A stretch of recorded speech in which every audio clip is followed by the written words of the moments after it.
ಮುಂದೆ ಬರುವ ಎಲ್ಲ ವಿಡಿಯೋಗಳನ್ನು ಮೊದಲು ನೋಡೋದಕ್ಕೆ ಏಕಲವ್ಯ ಚಾನಲ್ನ ಸಬ್ಸ್ಕ್ರೈಬ್ ಮಾಡಿ, ಅದರ ಪಕ್ಕ ಬರುವಂಥ ಬೆಲ್ ಐಕನ್ನ ಆನ್ ಮಾಡಿಕೊಂಡು ನೋಟಿಫಿಕೇಷನ್ನ ಆಲ್ ಅಂತ ಸೆಲೆಕ್ಟ್ ಮಾಡಿ. ಹಾಯ್, ಹೆಲೋ, ಎಲ್ರಿಗೂ ನಮಸ್ಕಾರ. ಏಕಲವ್ಯ ಯೂಟ್ಯೂಬ್ ಚಾನಲ್ಗೆ ನಿಮಗೆ ಸ್ವಾಗತ.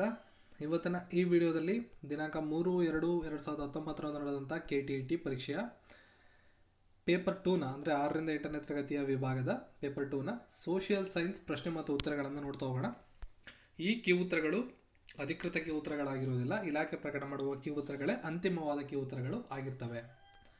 ಸೊ ಈ ಒಂದು ಮಾಹಿತಿಯಲ್ಲಿ ಏನಾದರೂ ತಪ್ಪಾದಂಥ ಇನ್ಫಾರ್ಮೇಷನ್ ಇದ್ದರೆ, ತಪ್ಪಾದಂಥ ಉತ್ತರಗಳೇನಿದ್ರೆ ಅಥವಾ ಸ್ಕಿಪ್ ಮಾಡಿರ್ತಕ್ಕಂಥ ಪ್ರಶ್ನೆಗಳಿದ್ದರೆ ಆ ಉತ್ತರಗಳನ್ನೆಲ್ಲ ಈ ವಿಡಿಯೋದ ಡಿಸ್ಕ್ರಿಪ್ಷನಲ್ಲಿ ನಾನು ಆ್ಯಡ್ ಮಾಡಿರ್ತೀನಿ. ನೀವು ಆಮೇಲೆ ಅದನ್ನು ಚೆಕ್ ಮಾಡ್ಕೋಬೋದು.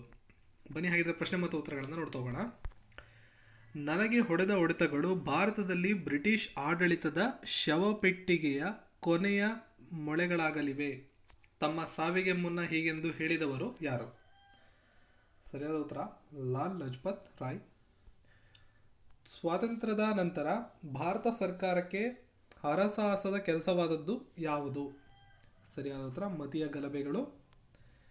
ದುರ್ಗೇಶ್ ನಂದಿನಿ ಇದು ಇವರ ಪ್ರಥಮ ಕಾದಂಬರಿಯಾಗಿದೆ. ಬಂಕಿಮಚಂದ್ರ ಚಟ್ಟೋಪಾಧ್ಯಾಯ, ಆಪ್ಷನ್ 3. 1857ರ ಜೂನ್ನಲ್ಲಿ ಬ್ರಿಟಿಷ್ ವಿರುದ್ಧ ಕೋಲ್ಕತ್ತಾದಲ್ಲಿ ದಂಗೆ ಎದ್ದವರು ಕೆಳಗಿನ ಯಾರಾಗಿದ್ದಾರೆ? ಬೇಗಂ ಹಜರತ್ ಮಹಲ್.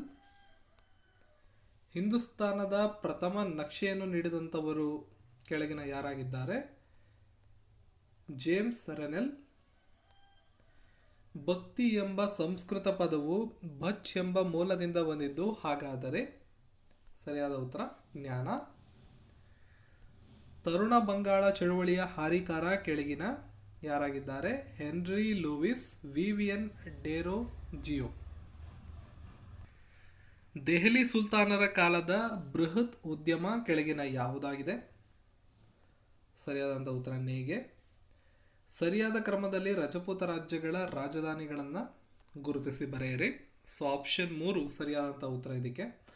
ಗುರ್ಜರ ಪ್ರತಿಹಾರರು ಕೌನಜ್, ಗಹಡವಾಲರು ವಾರಣಾಸಿ, ಚಾಂದೆಲ್ಲರು ಬುಂದೇಲ್ಖಂಡ್, ಚೌಹಾನರು ಅಜ್ಮೀರ್. ಪ್ರಶ್ನೆ ಸಂಖ್ಯೆ 100.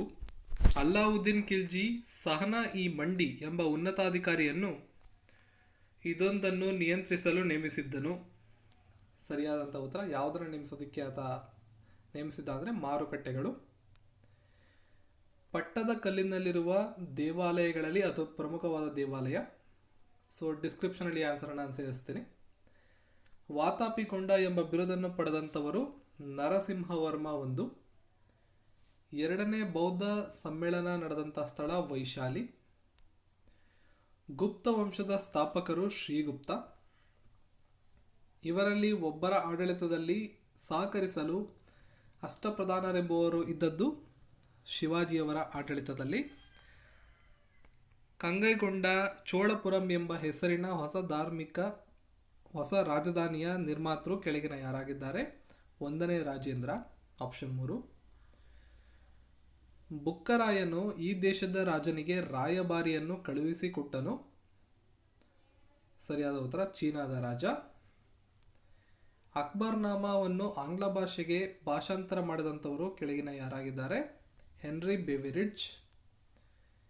ಕೆಳಗಿನವರಲ್ಲಿ ಒಬ್ಬರು ಕಲ್ಕತ್ತಾ ಆಲಿಫೋರ್ ಮೃಗಾಲಯವನ್ನು ವ್ಯವಸ್ಥೆಗೊಳಿಸಿದರು. ಇದರ ಆನ್ಸರ್ನ ಕೂಡ ಡಿಸ್ಕ್ರಿಪ್ಷನಲ್ಲಿ ಸೇರಿಸುತ್ತೀನಿ ಆಮೇಲೆ ನಾನು. ಶಿಮ್ಲಾ ಒಂದು ಬೇಸಿಗೆ ಧಾಮವಾಗಿ ಈ ಯುದ್ಧದ ಸಮಯದಲ್ಲಿ ಗುರುತಿಸಲ್ಪಟ್ಟಿತು. ಸರಿಯಾದ ಉತ್ತರ ಗೋರ್ಖಾ ಯುದ್ಧ. ಅಜೈವಿಕ ಪರಿಸರದ ಘಟಕಾಂಶವು ಕೆಳಗಿನ ಯಾವುದಾಗಿದೆ? ಭೂಮಿ. ಜನಸಂಖ್ಯಾ ಬೆಳವಣಿಗೆಗೆ ಮುಖ್ಯವಾದ 3 ಕಾರಣಗಳು: ಜನನ, ಮರಣ ಮತ್ತು ವಲಸೆ, ಆಪ್ಷನ್ 2. ಸೂರ್ಯ ಉದಯಿಸುವ ಕೈಗಾರಿಕೆ ಎಂದು ಕರೆಯಲ್ಪಟ್ಟ ಕೈಗಾರಿಕೆ ಯಾವುದು? ಸರಿಯಾದಂಥ ಉತ್ತರ ಮಾಹಿತಿ ತಂತ್ರಜ್ಞಾನ. ರೇಡಿಯೋ ತರಂಗಗಳನ್ನು ಭೂಮಿಗೆ ಹಿಂತಿರುಗಿಸಿ ವರ್ಗಾಯಿಸುವ ಪದರ ಯಾವುದು? ಉಷ್ಣತಾ ಮಂಡಲ. ಅಣಬೆ ಬಂಡೆಗಳು ಕಂಡುಬರುವುದು ಕೆಳಗಿನ ಯಾವುದಲ್ಲಿ? ಮರುಭೂಮಿಗಳು. ಗೋಲ್ಡನ್ ಫೈಬರ್ ಎಂದು ಕರೆಯಲ್ಪಡುವುದು ಕೆಳಗಿನ ಯಾವುದಾಗಿದೆ? ಸೆಣಬು. ಪೂರ್ವಘಟ್ಟದ ಅತಿ ಎತ್ತರದ ಶಿಖರವೆಂದರೆ ಮಹೇಂದ್ರಗಿರಿ. ಪ್ರಥಮ ಯಶಸ್ವಿ ಯಾಂತ್ರೀಕೃತ ಬಟ್ಟೆಯ ಗಿರಣಿ ಸ್ಥಾಪಿತವಾಗಿದ್ದು ಕೆಳಗಿನ ಯಾವ ಸ್ಥಳದಲ್ಲಿ? ಮುಂಬೈಯಲ್ಲಿ. ಕರಗಿದ ಲಾವಾ ರಸದಿಂದ ಉಂಟಾಗುವ ಕಲ್ಲು ಶಿಲೆ ಯಾವುದಾಗಿದೆ? ಅಗ್ನಿಶಿಲೆ. ಮಾನ್ಸೂನ್ ಎಂಬ ಪದವು ಅರೇಬಿಕ್ನ ಈ ಪದದಿಂದ ಬಂದಿದೆ. ಮೌಸಮ್. ಆಯ್ಕೆ 1. ಬಾಕ್ಸೈಟ್ ಅದಿರನ್ನು ಈ ವಸ್ತುವಿನ ಉತ್ಪಾದನೆಗೆ ಬಳಸುತ್ತಾರೆ. ಅಲ್ಯೂಮಿನಿಯಂ. ಪ್ರಶ್ನೆ ಸಂಖ್ಯೆ 122. ಪ್ರಪಂಚದಲ್ಲಿ ಹೆಚ್ಚು ತಾಮ್ರ ಉತ್ಪಾದನೆಯ ದೇಶ ಕೆಳಗಿನ ಯಾವುದಾಗಿದೆ? Option 3 Chile. ಸ್ಥಳೀಯ ಸ್ವಯಂ ಸರ್ಕಾರದ ಮುಖ್ಯ ಉದ್ದೇಶವೆಂದರೆ ಅಧಿಕಾರದ ವಿಕೇಂದ್ರೀಕರಣದ ಮೂಲಕ ಪರಿಣಾಮಕಾರಿ ಆಡಳಿತವನ್ನು ನೀಡುವುದು. ಆಪ್ಷನ್ 3 ಮುಖ್ಯ ಚುನಾವಣಾ ಆಯುಕ್ತರು. ಪ್ರಶ್ನೆ ಸಂಖ್ಯೆ 124. ಸರಿಯಾದ ಉತ್ತರ ಆಪ್ಷನ್ 1 ರಾಷ್ಟ್ರಪತಿಗಳಿಂದ ನೇಮಕಗೊಳ್ಳುತ್ತಾರೆ. ಪ್ರಶ್ನೆ ಸಂಖ್ಯೆ 125. ಭಾರತದ ಸಂವಿಧಾನದಲ್ಲಿ ರಾಜ್ಯ ನಿರ್ದೇಶನ ತತ್ವಗಳನ್ನು ಸೇರಿಸುವುದರ ಮುಖ್ಯ ಉದ್ದೇಶ ಏನಾಗಿರುತ್ತದೆ? ಆಪ್ಷನ್ 2 ಸುಖಿ ರಾಜ್ಯದ ನಿರ್ಮಾಣ. ಪ್ರಶ್ನೆ ಸಂಖ್ಯೆ 126. ಭಾರತದ ಸುಪ್ರೀಂ ಕೋರ್ಟ್ ರಚನೆಯಾಗಿದ್ದು ಸಂವಿಧಾನದ ಮೂಲಕ 1950ರಲ್ಲಿ. ಸಾರ್ವತ್ರಿಕ ವಯಸ್ಕ ಮತದಾನವು ಕೆಳಗಿನ ಯಾವ ತತ್ವವನ್ನು ಆಧರಿಸಿರುತ್ತದೆ? ಆಪ್ಷನ್ 1 ಸಮಾನತೆ. ರಾಜ್ಯಸಭೆಯ ಚೇರ್ಮನ್ ಅಥವಾ ಸ್ಪೀಕರ್ ಯಾರಾಗಿರುತ್ತಾರೆ? ಭಾರತದ ಉಪರಾಷ್ಟ್ರಪತಿಗಳು. ಭಾರತದ ರಾಷ್ಟ್ರಪತಿಗಳು ಚುನಾಯಿತರಾಗುವುದು ಕೆಳಗಿನ ಯಾರಿಂದ? ಸಂಸತ್ತಿನ ಹಾಗೂ ಎಲ್ಲ ರಾಜ್ಯದ ವಿಧಾನಸಭೆಯ ಚುನಾಯಿತ ಸದಸ್ಯರುಗಳಿಂದ. ಆಪ್ಷನ್ 4. ನಮ್ಮ ಸಂವಿಧಾನದ ಪ್ರಸ್ತಾವನೆಯಲ್ಲಿ ಭಾರತದ ಬಗ್ಗೆ ಹೇಳಿರುವುದು ಕೆಳಗಿನ ಯಾವುದಾಗಿದೆ? ಸಾರ್ವಭೌಮ, ಸಮಾಜವಾದ, ಜಾತ್ಯತೀತ, ಪ್ರಜಾಪ್ರಭುತ್ವ, ಗಣತಂತ್ರ. ಆಪ್ಷನ್ 1. ಇತಿಹಾಸವು ವೈಜ್ಞಾನಿಕ ಅಧ್ಯಯನ ಮತ್ತು ಗತಕಾಲದ ಸಂಪೂರ್ಣ ದಾಖಲೆ ಎಂದವರು. ಈ ಉತ್ತರವನ್ನು ಡಿಸ್ಕ್ರಿಪ್ಷನಲ್ಲಿ ಏನಂತ ನಾನು ಸೇರಿಸ್ತೇನೆ.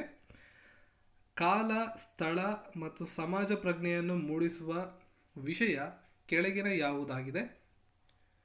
ಸರಿಯಾದಂಥ ಉತ್ತರ ಇತಿಹಾಸ.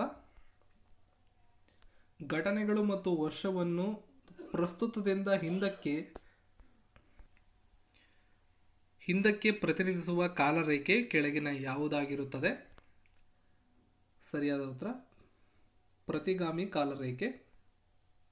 ಆಪ್ಷನ್ 1. ಹೋಲಿಸುವವನು ಮತ್ತು ವ್ಯತ್ಯಸಿಸುವವನು ಎಂಬ ನಿರ್ದಿಷ್ಟಾಂಕವು ಕಂಡುಬರುವ ಬೋಧನಾ ಉದ್ದೇಶ ಕೆಳಗಿನ ಯಾವುದಾಗಿದೆ? ಸರಿಯಾದ ಉತ್ತರ ತಿಳುವಳಿಕೆ. ರಾಷ್ಟ್ರೀಯ ಭಾವೈಕ್ಯತೆಯನ್ನು ವಿದ್ಯಾರ್ಥಿಗಳಲ್ಲಿ ಬೆಳೆಸಲು ಸಹಾಯವಾಗುವ ವಿಷಯ ಕೆಳಗಿನವುಗಳಲ್ಲಿ ಯಾವುದಾಗಿದೆ? ಸೋಷಿಯಾಲಜಿ, ಸಮಾಜಶಾಸ್ತ್ರ. ಯೋಜನಾ ವಿಧಾನದ ಕಡೆಗೆ ಇರುವಂತಹ ಹಂತ ಯಾವುದು? ಪ್ರಶ್ನೆ ಸಂಖ್ಯೆ 136. ಸರಿಯಾದ ಉತ್ತರ ಯೋಜನೆಯನ್ನು ದಾಖಲಿಸುವುದು. ಆಯ್ಕೆ 1.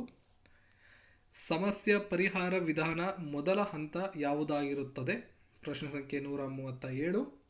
ಸರಿಯಾದ ಉತ್ತರ ಸಮಸ್ಯೆಯನ್ನು ಗುರುತಿಸುವುದು. ಆಪ್ಷನ್ 4. ಪ್ರಶ್ನೆ 138.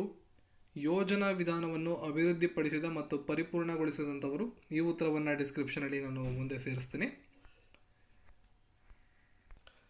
ಪ್ರಶ್ನೆ 139. ತಮ್ಮ ಸ್ಥಳ ಪರ್ವತಗಳ ಬಗ್ಗೆ ವಿದ್ಯಾರ್ಥಿಗಳಲ್ಲಿ ಗೌರವವನ್ನು ವೃದ್ಧಿಸಲು ಸಹಾಯ ಮಾಡುವ ಭೂಗೋಳಶಾಸ್ತ್ರದ ಬೋಧನಾ ವಿಧಾನ ಪ್ರಾಂತೀಯ ವಿಧಾನ. ಇನ್ನುಳಿದಂಥ ಪ್ರಶ್ನೆ ಸಂಖ್ಯೆ 140ರಿಂದ ಹಿಡಿದು 143 ತನಕ ಮುಂಬರುವಂತಹ ಡಿಸ್ಕ್ರಿಪ್ಷನಲ್ಲಿ ನಾನು ಆನ್ಸರ್ಗಳ ತಿಳ್ಕೊಂಡ ಮೇಲೆ ಡಿಸ್ಕ್ರಿಪ್ಷನಲ್ಲಿ ಅದನ್ನು ಸೇರಿಸ್ತೇನೆ. ಸದ್ಯಕ್ಕೆ ನನಗೆ ಅದಕ್ಕೆ ಉತ್ತರಗಳು ತಿಳಿದಿಲ್ಲ.